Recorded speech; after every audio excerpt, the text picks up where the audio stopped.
Hello স্টুডেন্টরা, tuition রুমে তোমাদের স্বাগতম। আজকে আমি ক্লাস 8-এর ইংলিশ পড়াবো। লেসন 4, দ্য গ্রেট এস্কেপ, দারুণ পালানো। রাইটার সুগত বোস। এই সুগত বোসের সম্বন্ধে তোমাদের বলবো, আর ভিডিওটা তোমরা প্রথম থেকে শেষ পর্যন্ত দেখবে। আর এই ধরনের নতুন নতুন ভিডিও পাওয়ার জন্য তোমরা চ্যানেলটিকে সাবস্ক্রাইব করে রাখো, শেয়ার করে দাও বন্ধুদের জন্য, আর একটা লাইক দেবে। আর পড়াটা কেমন লাগলো কমেন্টস করবে। দেখো, রাইটারের সঙ্গে একটু পরিচয় করে দিই। Sugata Bose is a historian. Sugata Basu হলেন একজন ঐতিহাসিক। হিস্টোরিয়ান মানে হচ্ছে ঐতিহাসিক। Author and the Gardiner, professor of oceanic history and affairs at Harvard University. লেখক এবং হার্ভার্ড ইউনিভার্সিটির ওশিয়ানিক হিস্ট্রি এবং অ্যাফেয়ার্সের একজন Gardiner professor. Born to the eminent freedom fighter doctor Sisir Kumar Bose and Mrs Krishna Bose. তিনি ছিলেন বিখ্যাত স্বাধীনতা সংগ্রামী ডক্টর শিশির কুমার বোস এবং কৃষ্ণা বোসের ছেলে হয়ে জন্মেছিলেন। He is the grand nephew of Netaji Subhash Chandra Bose. তিনি ছিলেন নেতাজি সুভাষচন্দ্র বসু দাদু সম্পর্কে ভাইপো।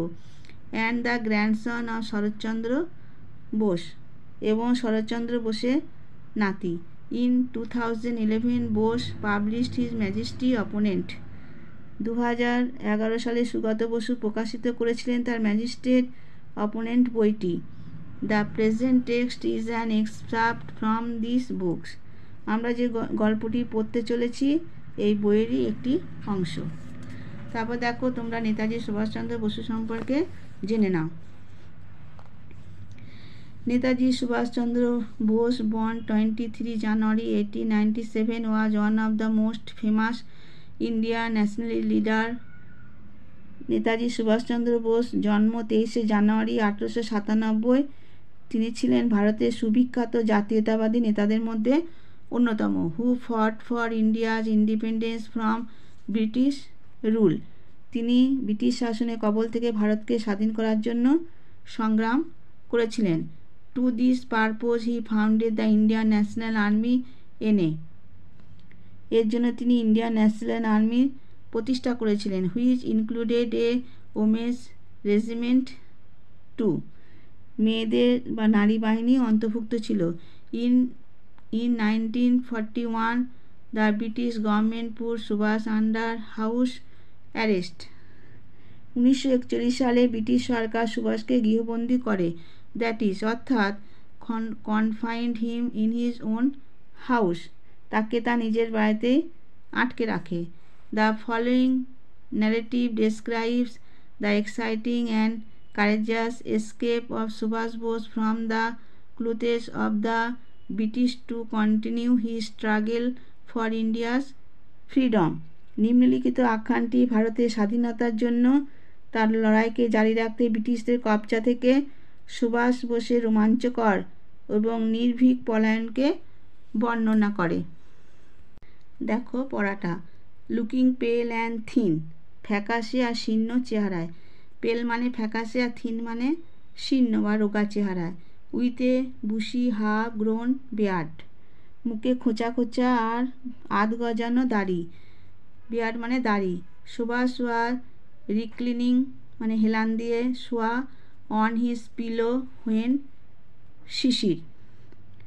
সুভাষ তার বালিশে হেলান দিয়ে শুয়েছিলেন যখন শিশির, হিজ নেফিউ তার ভাইপো, এন্টার সুভাষ বেডরুম সুভাষের শোয়ার ঘরে ঢুকলো।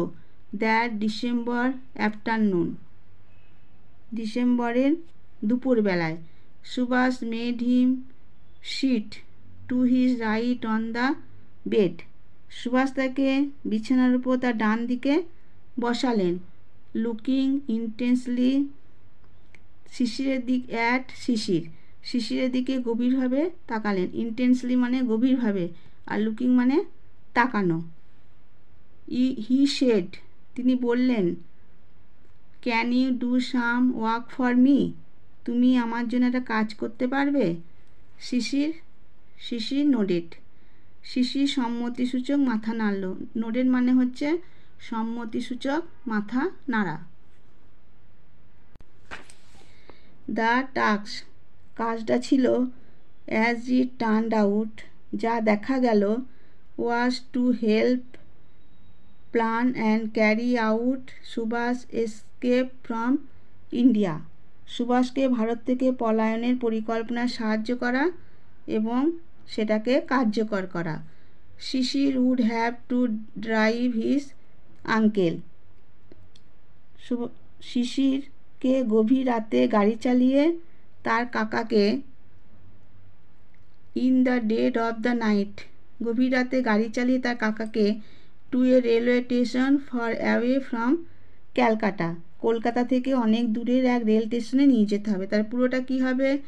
শিশির would have to drive his uncle in the dead of the night to a railway station far away from Calcutta, শিশিরকে গভীর রাতে গাড়ি চালিয়ে তার কাকাকে কলকাতা থেকে অনেক দূরের একটা রেল স্টেশনে নিয়ে যেতে হবে।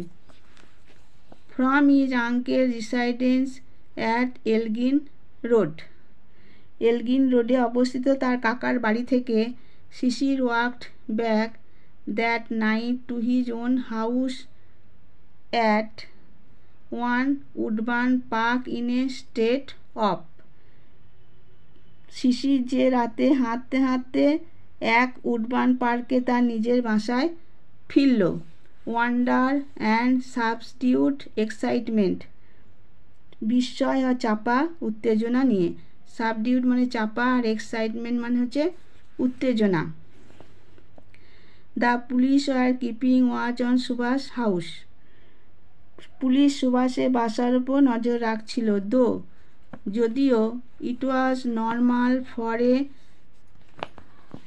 Nephew to visit an ailing uncle, একজন ভাইপোর পক্ষে অসুস্থ কাকাকে দেখতে আসা স্বাভাবিক ব্যাপার। এলিং মানে হচ্ছে অসুস্থ। সুভাষ হ্যাড অ্যান অ্যাডিশনাল মানে অতিরিক্ত, এক্সকিউজ ফর মিটিং হিজ নেপিউ, সুভাষের একটা অতিরিক্ত অজুহাত ছিল তার ভাইপোর সঙ্গে দেখা করার। শিশির ওয়াজ গুড অ্যাট অপারেটিং মানে কোনো কিছু চালানো। দ্য রেডিও, শিশির ছিল রেডিও চালনায় দক্ষ। He helped Subhash listened to foreign broadcast, সে সুভাষকে সাহায্য করত বিদেশি সম্প্রচার শুনতে। ব্রডকাস্ট মানে হচ্ছে সম্প্রচার। Subhash and Sisir discussed various means of escape, Subhash আর শিশির পালানোর বিভিন্ন উপায় নিয়ে আলোচনা করল।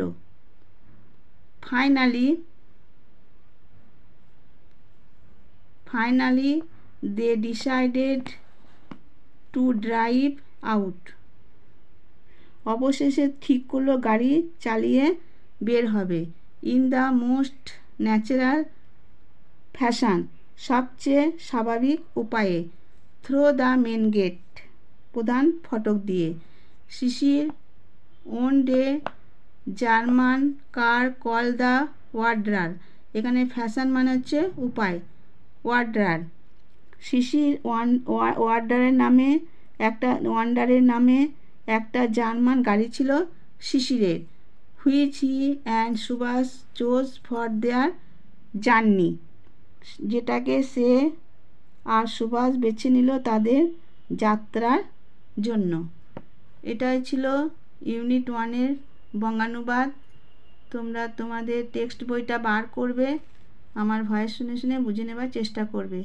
এই ধরনের নতুন নতুন ভিডিও পাওয়ার জন্য তোমরা চ্যানেলটিকে সাবস্ক্রাইব করে রাখো, শেয়ার করে দাও, একটা লাইক দেবে, কমেন্টস করবে পড়াটা কেমন লাগলো।